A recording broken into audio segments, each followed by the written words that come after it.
welcome everyone, and sorry for the delay. We're having a few technical problems this morning, but we got it all straightened out. So, welcome to the fourth in the series of our Paris Fan Club broadcasts for 2024, where we explore all things French, which you know I love. Now, right at the top of my list of things to do in Paris is always eat. So, I am really thrilled to have as my guest today Jane Bertch, who founded the top-rated leisure French cooking school in Paris, and she's going to tell us what that's all about. So Jane joins us from Paris, and we'll just bring her in here. Hello, Jane. How are you? Oh, I almost forgot to turn on my mic. Hi, everyone. Greetings from Paris. Oh, Good evening, I should say.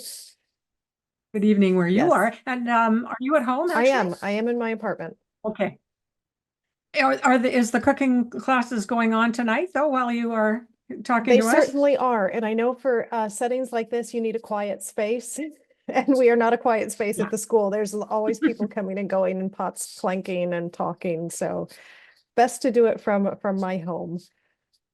Well, that's great. And thank you for being with us. Now, everybody, Jane has quite the story. We're going to hear about how this very talented American businesswoman had the nerve to open a French cooking school for tourists in Paris, of all places.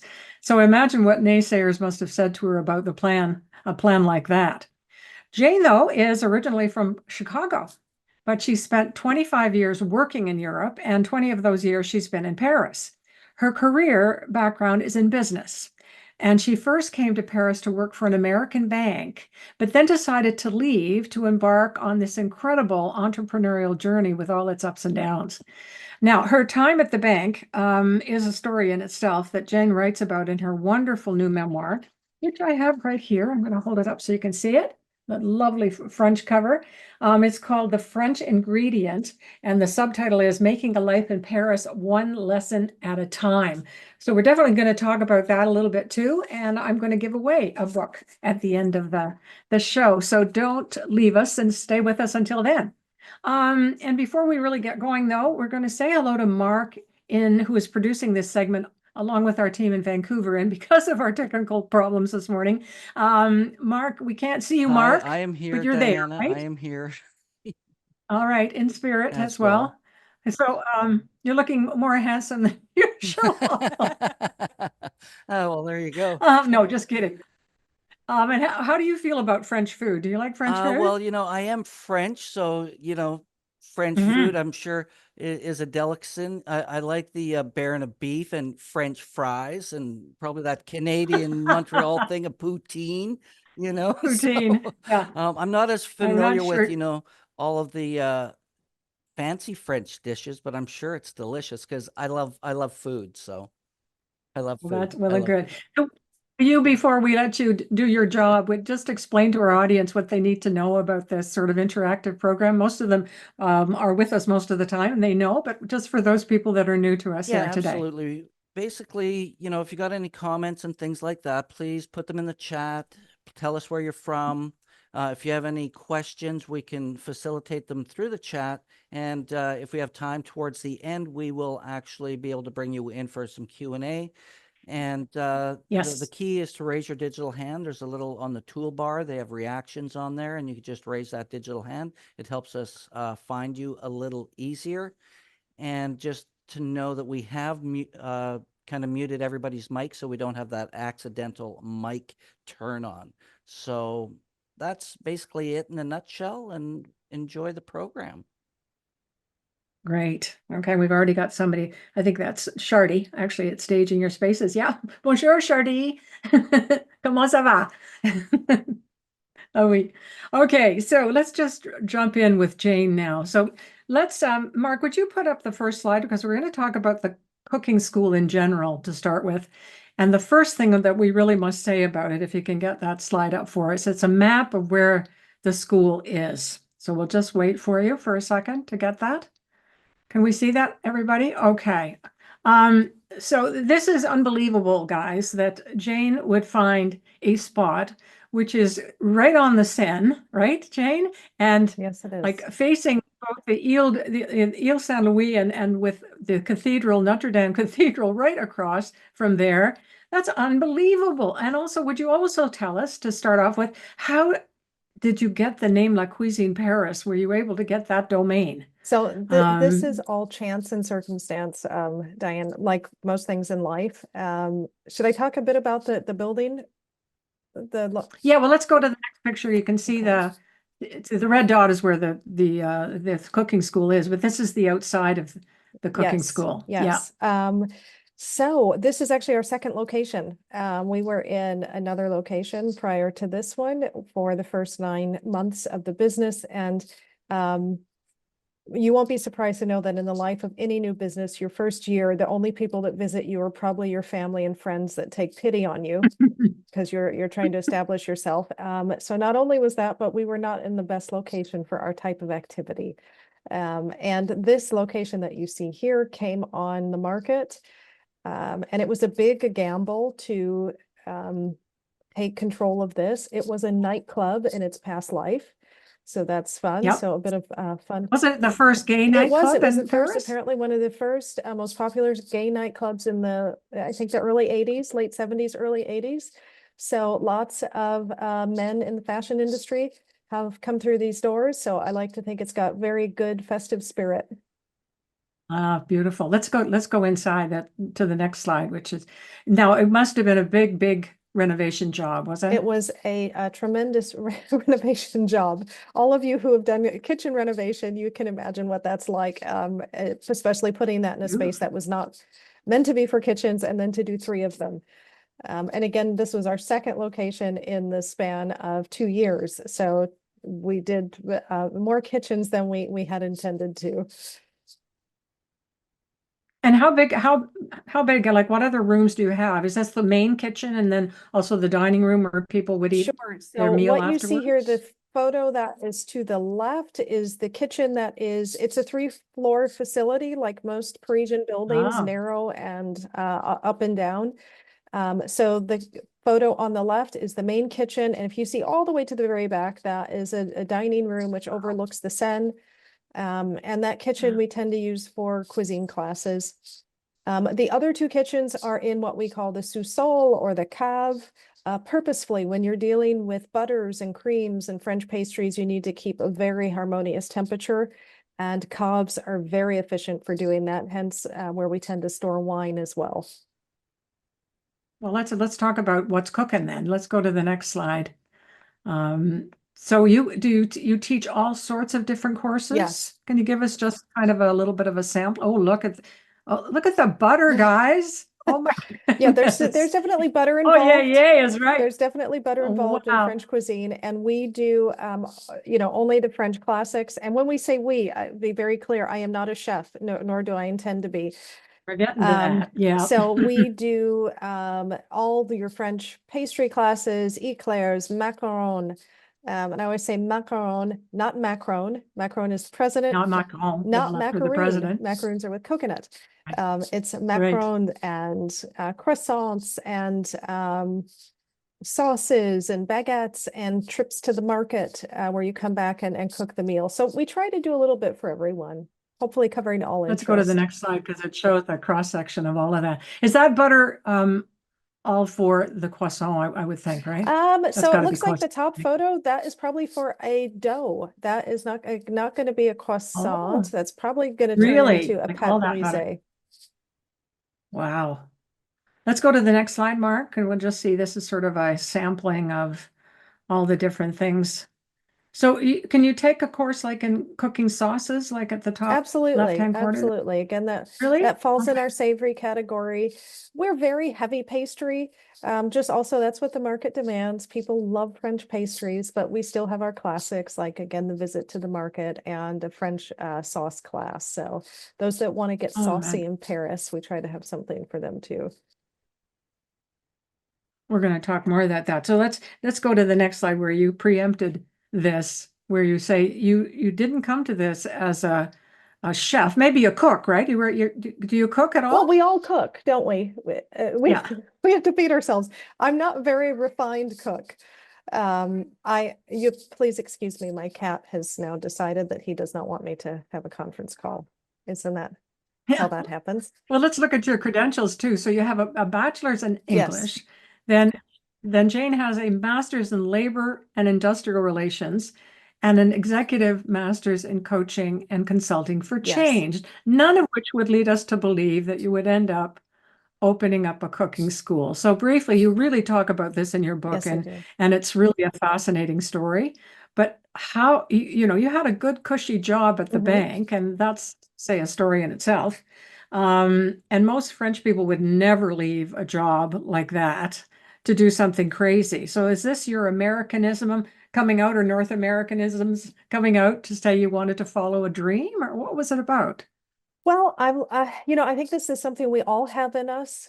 This is a story we all share, and that's why I wanted to share it. And it is, you have the right at any point in your life to reinvent yourself.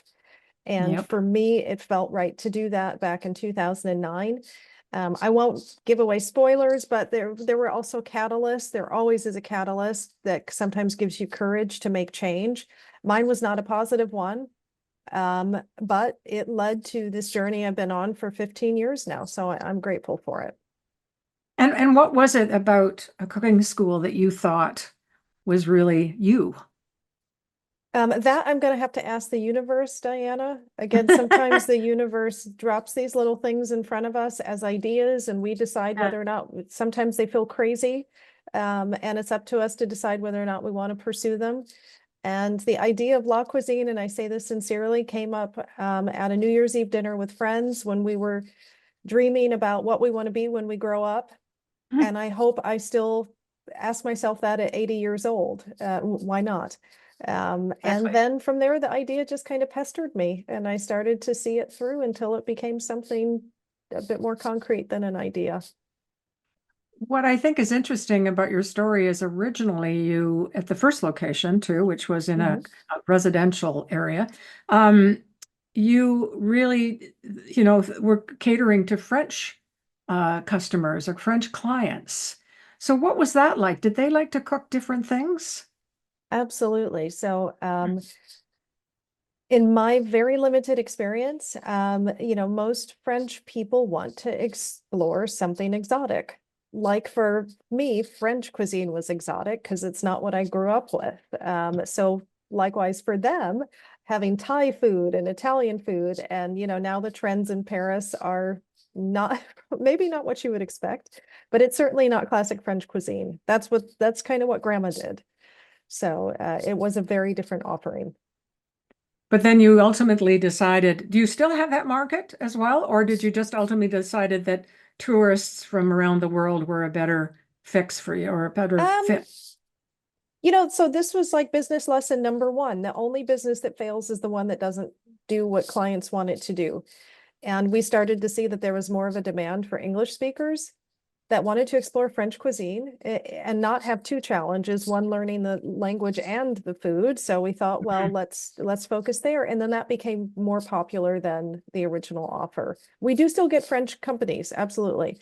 Or certainly international companies with French speakers in them. So that can happen.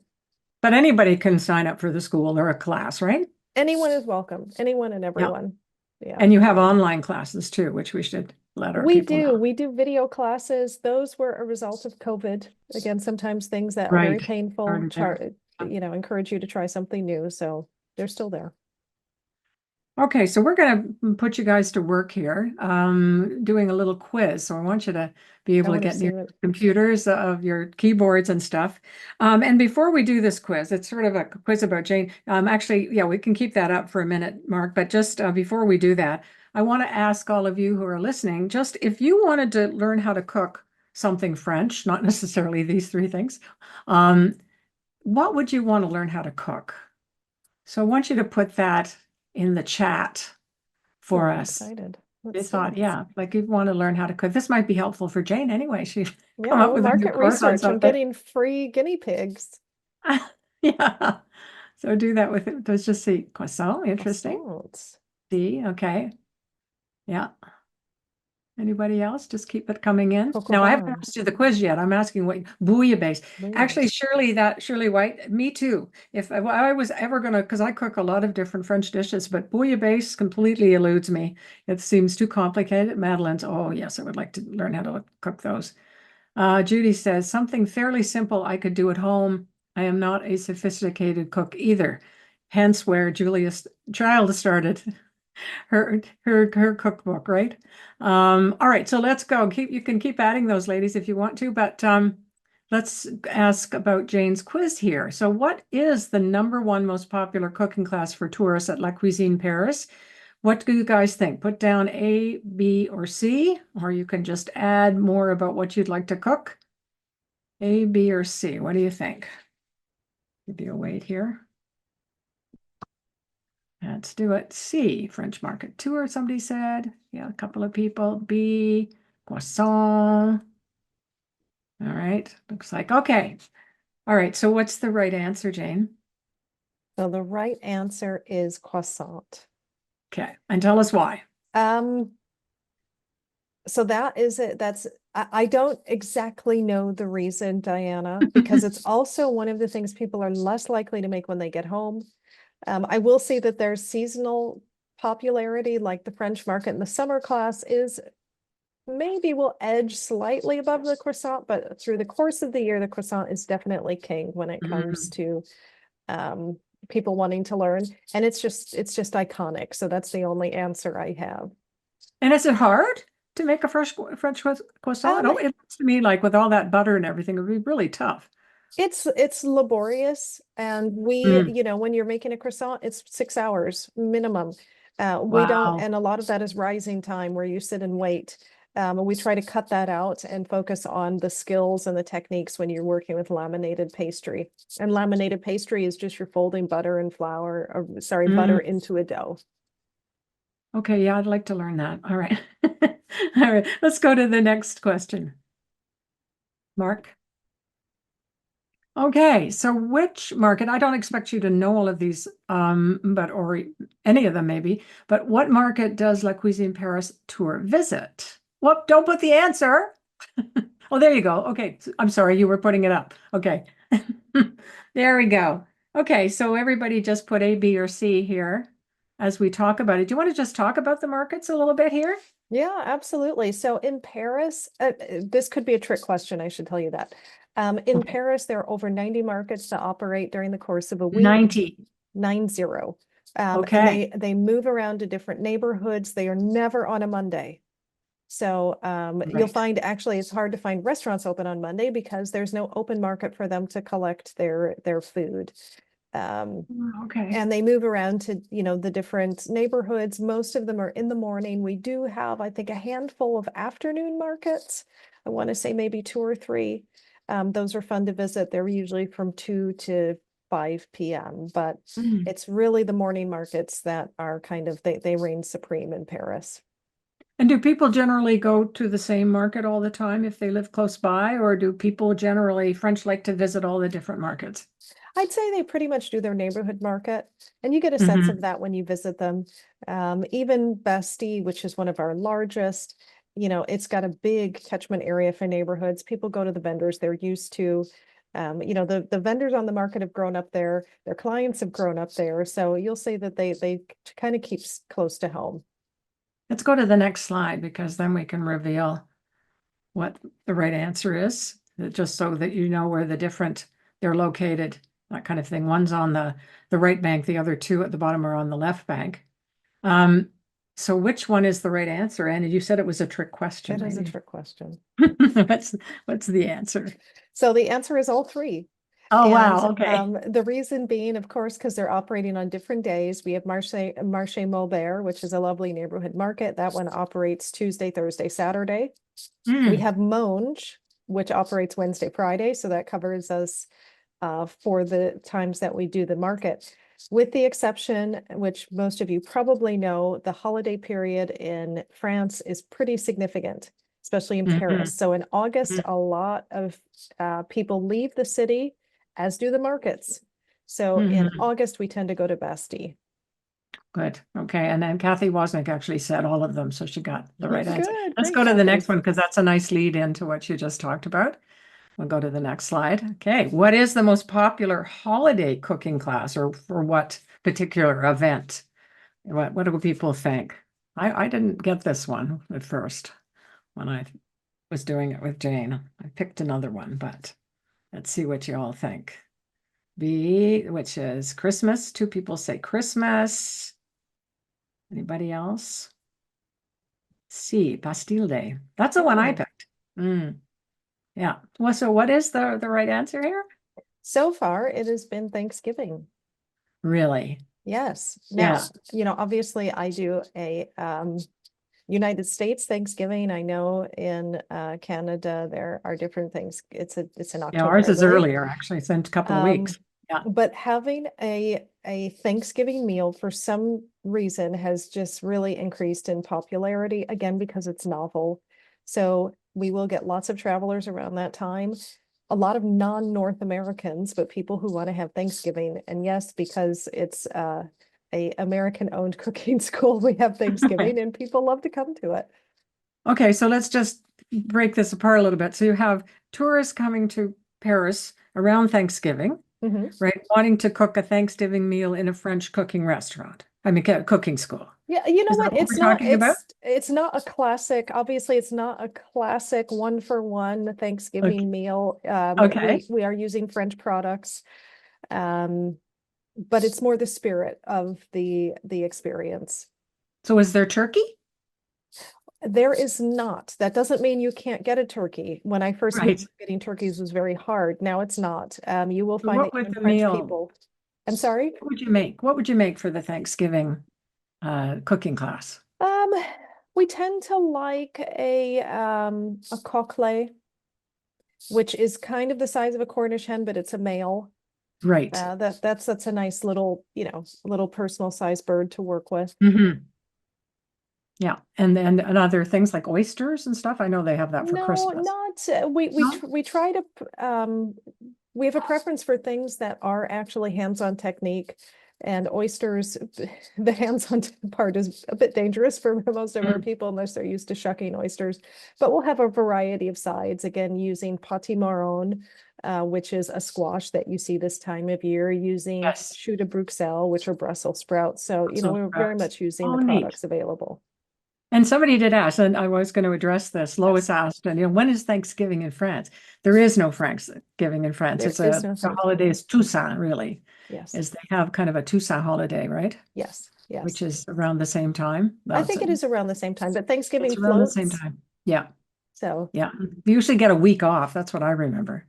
oh, Yeah, well, the teacher did. I was a teacher in France, and we got a okay, week yes, off. yeah, it's probably around school Yes, break time. yeah. Anyway, okay, so let's go to the last one. I think we have one more. I may be wrong, but I think so. Mark, yeah. Okay, oh, this is good. Okay, so we put, Yes. what would be, this was your question that you came up with. What would be your last meal? What's my Last last French meal? meal, like last meal at all, everywhere? What would it be for Jane? B. Anybody got any ideas here? This is a tough call for me. I would have a trouble with this one, I think. Okay. Somebody A, say beef bourguignon, bourguignon. somebody put, anybody? Yeah. Lois has got A. Kathy says C, maybe all Kathy's three. like, Jane likes to eat. Yeah, She's gonna and have, then you are right. Yes, she's gonna all have all three. of them. That's what I would choose. Yeah, why Um, not? Best meal. Okay, which one is it's actually B. I love a good that? steak frite, especially if there is with sauce au poivre, a nice pepper sauce. So delicious. You really can't do better than that. Do you have a favorite place in Paris where you go for that, or several places? I like to shop around. I like to shop Yeah. around. It's most important, I think, to support our local restaurants in all of our communities. Hmm. So I like to go to the Bistro du Coin, which just means the neighborhood bistro. Oh, nice. Now, do you live close to the cooking school? About a 25-minute walk. And you would walk that every day, I right? walk every day, rain Fabulous. or shine. Oh, isn't that terrific? Okay, so we're going to change gears a little bit, and you're going to kind of lead us through this, Jane, if you don't mind. Okay. Let's go to the next. This is going to be, we're going to talk about a little bit about French food and where it is. So, Mark, there we go. Yeah, French cuisine today. Yes. So let's just put up the next slide because you explain these to us and why you put them here. There we go. So I really thought about this was the a image. really nice juxtaposition. Maybe, I don't know if you could just put in the chat, do you recognize who these two people are? Do any of them look Mhm. familiar?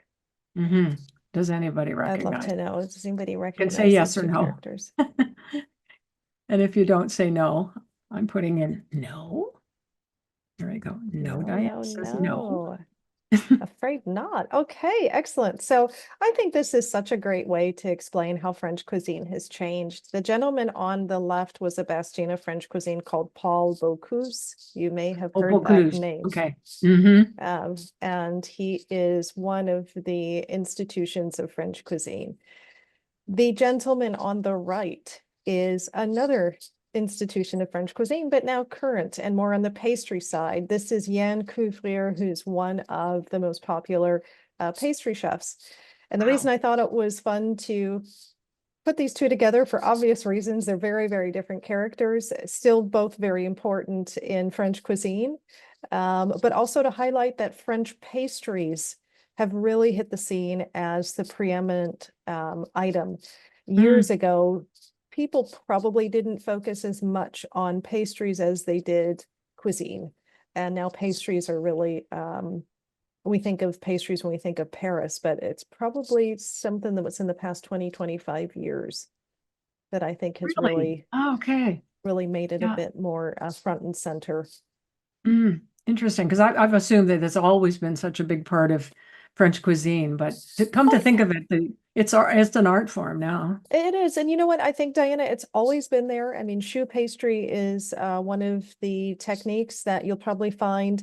About 70% of the items that you find in a patisserie are made with choux pastry. That's eclairs, religieux, gougères. So they were always there, but pastry chefs were kind of the backseat. We all knew about the famous French cuisine chefs. Pastry chefs, not so much. Now we I do. Now they're wildly Yeah. popular. All right, well, let's go to the next slide then. And so this gentleman is probably one of the reasons why that's happened. This is Cedric Grolet. He is your most famous pastry chef in the world. He is. Okay, everybody remember that name. Memorize it now. Yes. And Cedric you can, Grolet. Cedric Grolet, and you can visit Okay. his store here in Opera. Get there early because you'll be in line for probably about 2 hours just to taste some of his Wow. creations. But he's the first time a pastry chef was really front and center. He used to be the pastry chef at the Maurice Hotel. You would go to the Maurice and just have your tea and desserts, and you'd never hear about the pastry chef. Cedric Grolet came along and was so important and so inventive that it became Cedric Grolet at the Maurice Hotel. Again, a very, very different change. And since then, he's just blown up. I think he's got maybe 5 million followers on Instagram. He's incredibly popular. Wow. You know, I looked up this morning the list of chefs, French well-known chefs, and the list was very, very long, but there was maybe 3 or 4 women, and Julia Child was considered one of them, which I thought was interesting. Oh, wonderful. Okay. Being an American, yeah. Are women coming more and more into the chef industry in France? Is it? I think probably just as much as they always have, but are certainly getting more recognition. And then, you've got people like Sophie Lepic, who is quite extraordinary. You've got Aline de Rose, not as many, but they're certainly there, and they're making waves. Absolutely. Well, I'm glad to hear that. So let's go to the next slide, because here are some current trends that probably most of us don't know very much about. So walk us through this, if you wouldn't mind. Yeah, I just very briefly, again, showing how the world has changed. We now have lots of single subjects. So when I referenced what you find in a traditional patisserie, you'll find a variety of things. You'll find little cakes, you'll find macaron, you'll find eclairs. In the past 10 years, we've seen single subjects. So that means you go to a store and they're just selling one thing. Eclair de Genie is a great example of that. They have what I consider the Louis Vuitton of eclairs. That's all they do, but they do it really well. And in this case, priced accordingly. You eat with your eyes first. You also have Merveilleux de Fred. That's the little puffy things kind of you see in the center picture. Again, just doing one thing primarily, doing it really well, and people wait in lines to go get it. So that's certainly been a trend. Open kitchens, You know, the French kitchen used to be very closed and coveted and Mhm. private. Not now. We have open kitchens, which is quite rare. What else have I said here? Cocktails, Fascination small plates. with American products. You'll Okay. find hot dog stands around Paris now. Nobody's, Really? I I suspect none of know. you want to come to Paris and have a hot dog, but they're there. And Um, cupcakes. and Cupcakes. cupcakes and, again, things that are novel, things that are exotic. Mm-hmm. So that's a trend. Yeah, Okay, absolutely. go back and we'll just carry on with that slide.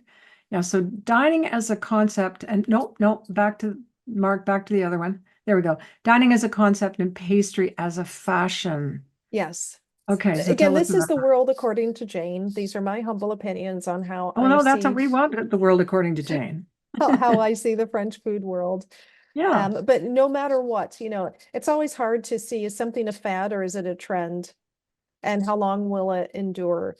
But one thing is for sure, which is my last point, in France, people dine out. They don't eat out. Mhm. Dining is a sacred experience where you take time. So that I And don't think eat shall out change. as opposed to just getting something fast. I see. Yeah, you just Yeah. don't see that much. And if you No. do, it is with a set purpose. Mm. There's still very much the respect for sitting and dining and taking that time.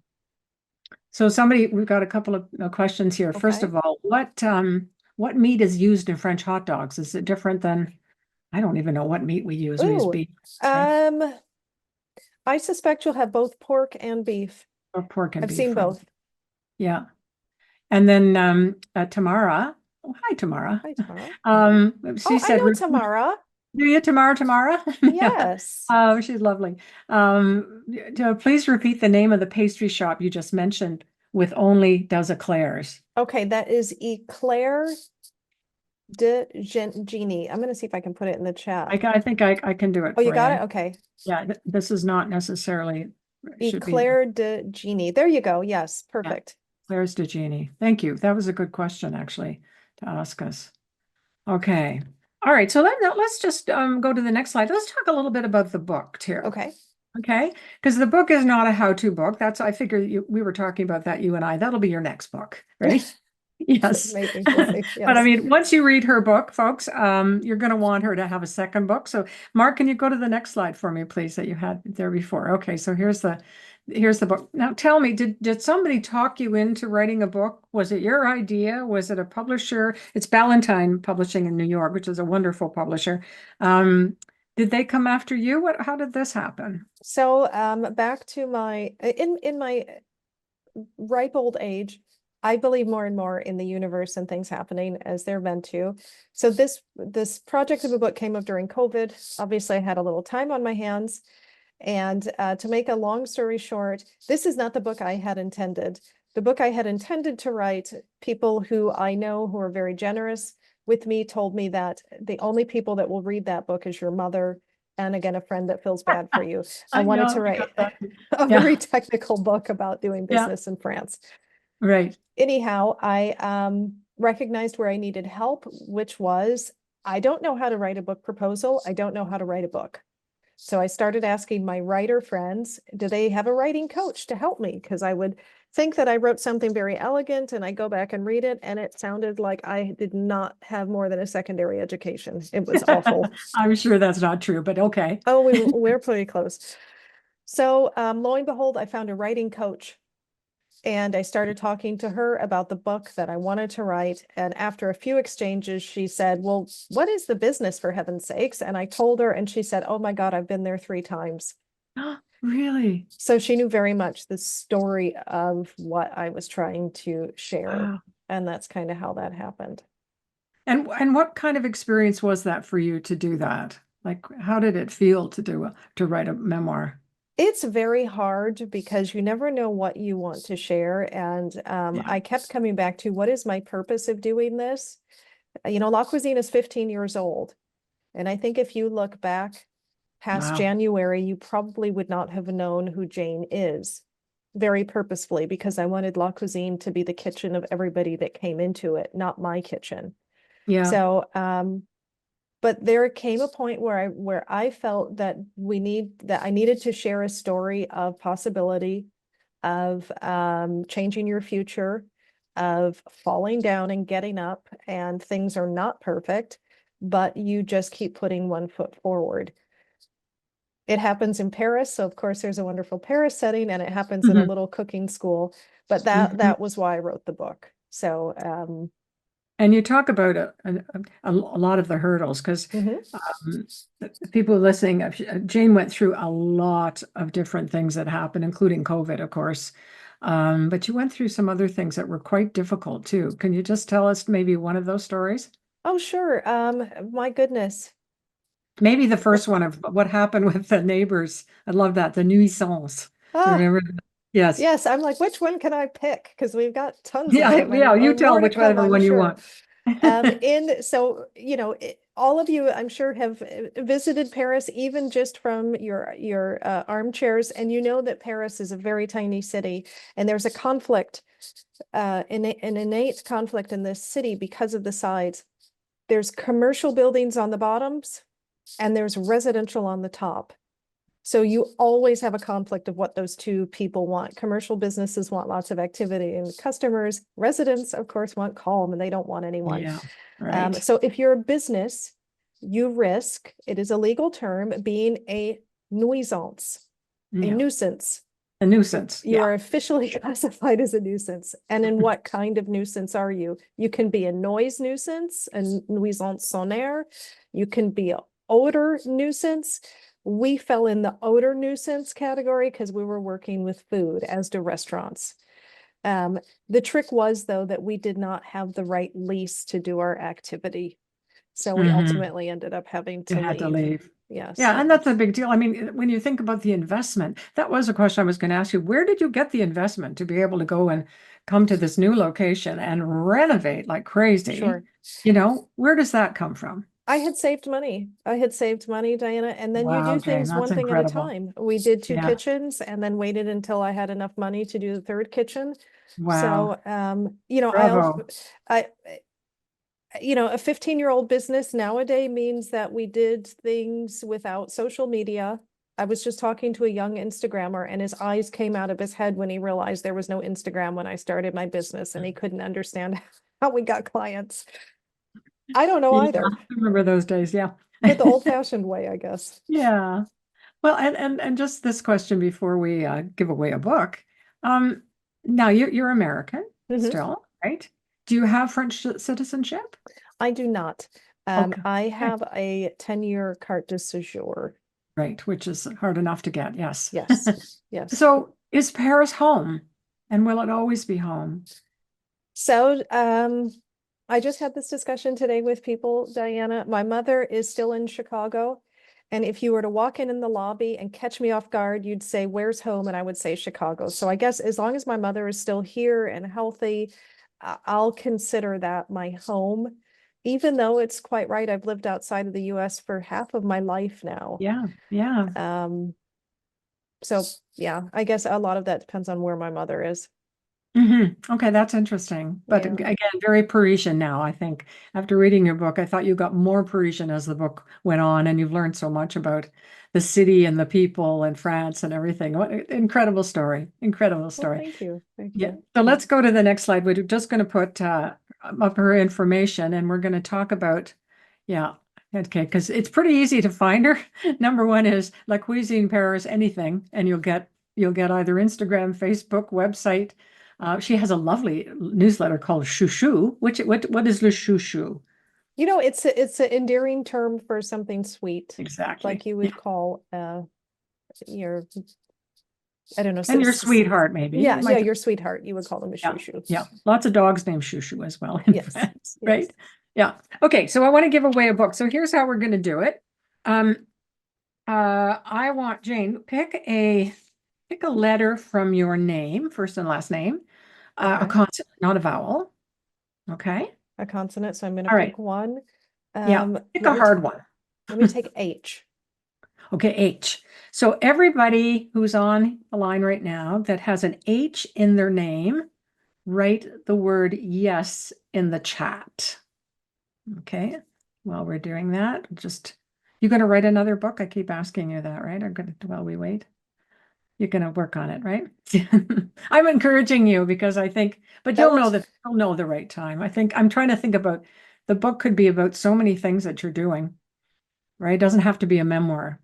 Yes, Yeah. and I don't think it shall be a memoir. I think I would love it to be something else, a bit more Yeah. useful.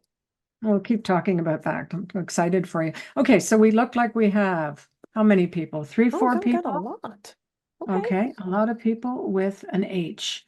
All right, I'm not going to look at the names though. All right, pick another letter from your name. Again, pick a hard one if you like. And I'm not picking, it's a consonant I'm still picking. A consonant, yeah. R. R. So you have to have an H and an R in your name somewhere. Does anybody have that? Shirley White does. Shirley White, yeah. There's Shardy. Shardy Stevenson probably does. Yep. Okay. Uh-oh, we're down to 2. Well, that's okay because you know what? I'm gonna give them both a book. Ah, Okay. okay. The deal is they have to come to Paris, though. You didn't read the fine print. That's their obligation. Okay, well, I don't know if I can get them to do that, but I know they both want to. I hope so. I hope they come and visit. Shardy staged. She says, Good. bien sûr, she's Good. coming to Paris. I'm Yeah. waiting. Okay, well, that's wonderful. Well, listen, I'm sorry about our delay this morning, but I really appreciate that you waited, Jane, for us to do this show because I've been wanting to talk to you for a long time. So I want to thank you very, very much for what you've done for us today, and really inspired by your story and all that you do, and the fact that you've been so successful and you've been able to take all the knocks and everything. So well done for all of that. Bravo, you. congratulations. And I'm sure everybody here agrees with me on that. You can contact, we'll put Jane's information back up for you for a few minutes. So Mark, you might want to do that on the slide before. And please contact Jane. I'm sure she'd love to hear from you. Absolutely. Thank you, Mark, and the team in Vancouver, and thanks for all of you for joining us. And I hope you'll continue to follow me on my website and blog at womanofaccertaineageinparis.com. So that's it for now. All the best, everybody. À la prochaine, mes amis. Thank you, And everyone. Merci. take care, safe travels, and plan that next trip to Paris. Okay? Yeah. Yeah. Oh, Okay. thank Thanks you, again, Judy. I see Jane. Judy's reading it. Thank you, Judy. Bye. Bye, everyone. Bye, everybody.